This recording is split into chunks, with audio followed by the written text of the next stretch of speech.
Okay, wakey, wakey, time to finish our trivet. So I let my trivet dry out and then I baked it at about 200 degrees in my oven for a couple of hours. So this dried it out quite a bit. It's pretty hard now. I can do this, I can pick it up, I can move it around. I'm not really trying to crack it because I don't want to break it. But there are some different ways that you can finish this. So we're going to go over how to do that. So like I said, I baked this in the oven at 200 degrees for a couple of hours to get it nice and dry. And now it is ready to decorate.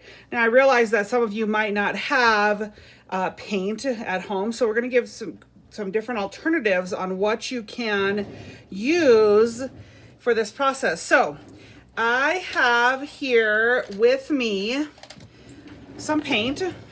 Okay, this is just acrylic paint.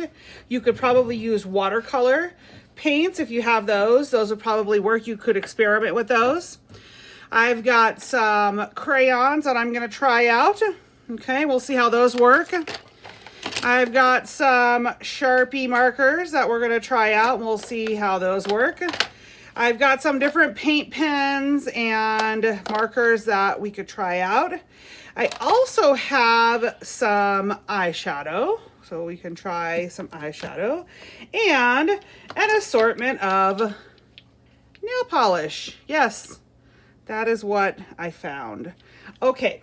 So some different things that you might be able to do. Now, I don't know how well this is going to work, but we're going to find out. So first of all, let's try the Sharpie markers out.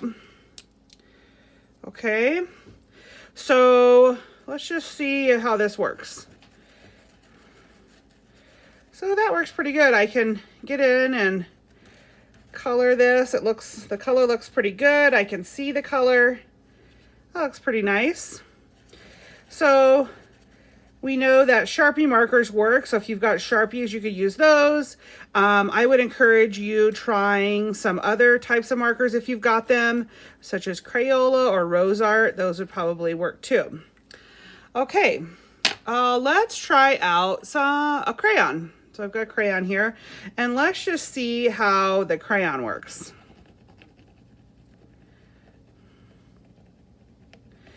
So the crayon works pretty good. I'm not getting as much coverage as I did on the marker.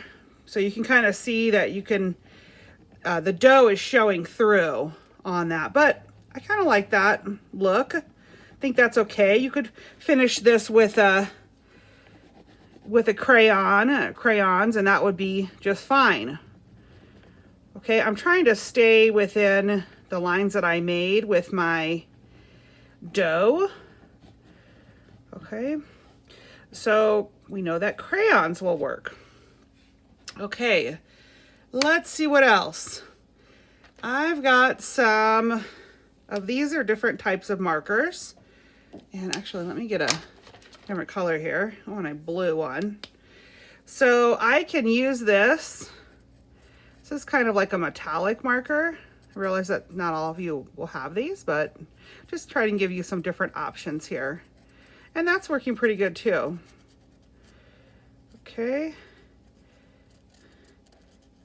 So if you don't have anything like markers or crayons, colored pencils could possibly work. I've got some oil pastels here. Here's what an oil pastel looks like. That would probably work. If you've got chalk, you could use that. Like I said, colored pencils would probably work. I didn't try those out, but those might possibly work. Let's try out the eyeshadow. So let me see if I can get any of this to work on my project here. Now this might be kind of light, and I'm just applying it with a brush. You could use a Q-tip if you wanted to.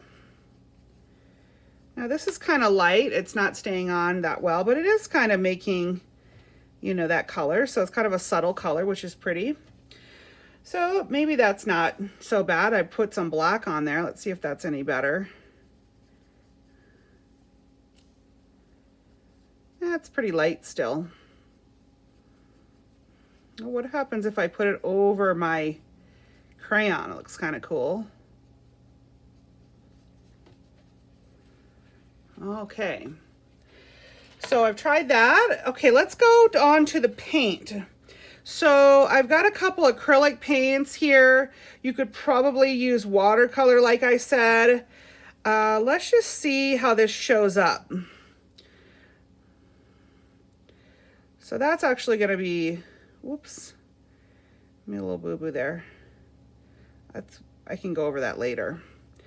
So the acrylic paint works pretty well too. It's kind of hard to control. It wants to kind of go everywhere, so I might need a smaller brush. Okay, so that looks pretty good too. So that would be one option as well. Okay, now I'm really excited to see what if we use some nail polish. So I'm going to shake this nail polish up. Okay, we've got, it's called Funky Fingers, and it's kind of bright green here. I gotta shake it up good here. Okay, let's see. Ooh, I don't know. Let's see how this works. That one's kind of crappy anyway. So, not terrible. You might want to try some things out on the back side of your piece before you go to the front. That might be better for you. Okay, let's try this other one. This looks a little bit better. I'm gonna try to go over this. Now this looks pretty good. That looks much better than that green I was trying to use. You actually can see the color pretty well.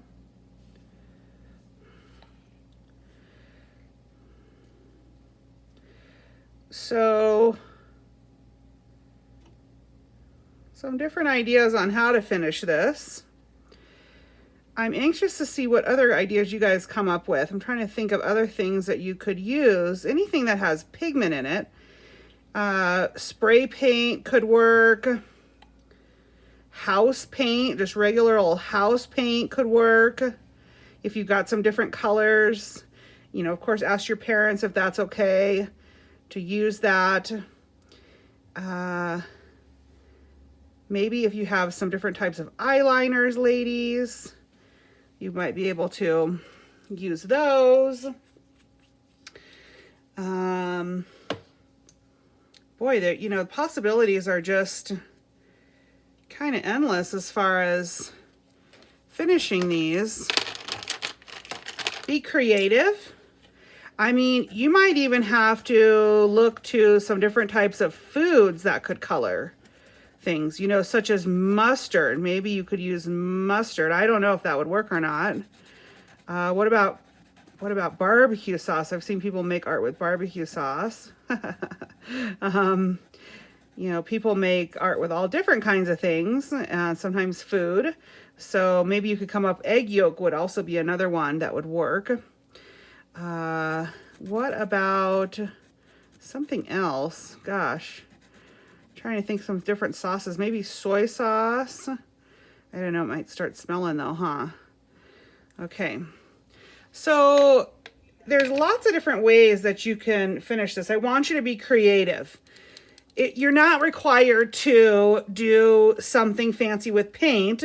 You don't have to go buy something, but you do need to figure out a way to color this, okay? And you can be creative in doing that. For instance, you know, maybe you want to use some kind of fruit juice. Maybe that would work. Maybe, I don't know, something else in the garage. You know, we don't want anything toxic, of course. And I think that nail polish kind of it's borderline toxic when you kind of breathe in it. It's not the best thing to breathe in. But you know, you could think of some different ways to finish this. So I'm going to continue here. I'll post a picture of this later after I'm done.